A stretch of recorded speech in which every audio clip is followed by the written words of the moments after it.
Kita bukan suruh semua orang bercerai, tidak. Perceraian ni perkara yang paling dibenci oleh Allah.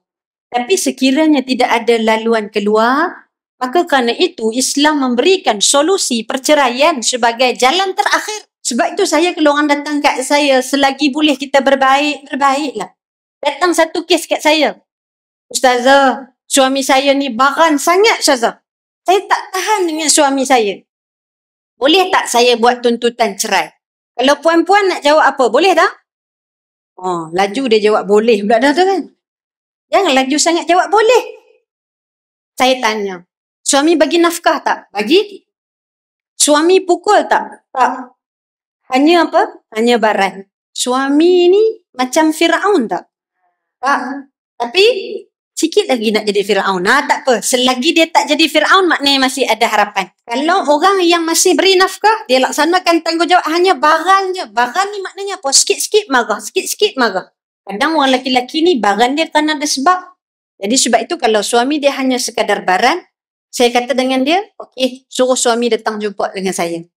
Saya bagi tahu tuan dan tuan jangan bagi tahu isteri tuan. Saya kata mulai daripada hari ni, tiap-tiap hari, setiap kali tuan rasa nak marah, tuan masuk dalam bilik, tuan baca Yasin 3 kali. Jadi seminggu, 2 minggu, hampir masuk 3 minggu dia telefon. Jadi sekarang rasa nak baran lagi dah. Dah Ustazah pasal apa? Letih baca Yasin. Itulah rahsia dia. Jadi bila macam tu kita tengok. Sebenarnya ni bukannya fadilat 3 kali menghilangkan baran pun tak. Ia sebenarnya skill je, teknik-teknik je. Nak menguruskan perasaan ni dia panggil apa? Bila rasa nak marah ni, kalau Nabi ajar kita, boleh je saya nak sebut kat dia, tuan. Nabi ajar, kalau rasa nak marah, daripada berdiri, duduk. Daripada duduk, baring. Daripada baring, pergi ambil wuduk, solat 2 rakaat. Boleh saya nak cakap dengan dia. Konsepnya apa dia? Nabi nak ajar kita, nak distract fikiran kita. Time tengah marah tu, buat benda lain untuk alihkan perhatian. Itu kaedah dia. Ni kalau nak marah dekat suami, kalau suami tak dengar tak apa. Yang jadi masalah bila suami sakit hati. Bila suami sakit hati, ni problem untuk kita. Siapa yang berbuat amal soleh, yatba'uhu azza, diikuti perkataan yang menyakitkan hati.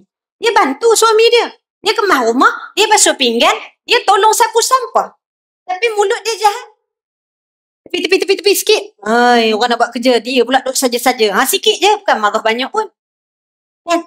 Dia tak kata pilih tapi mulut dia jahat. Apa kata Nabi? Perkataannya itu akan jadi seperti anak-anak makan habis amal soleh dia yang dilakukan. Rugi kita puan-puan.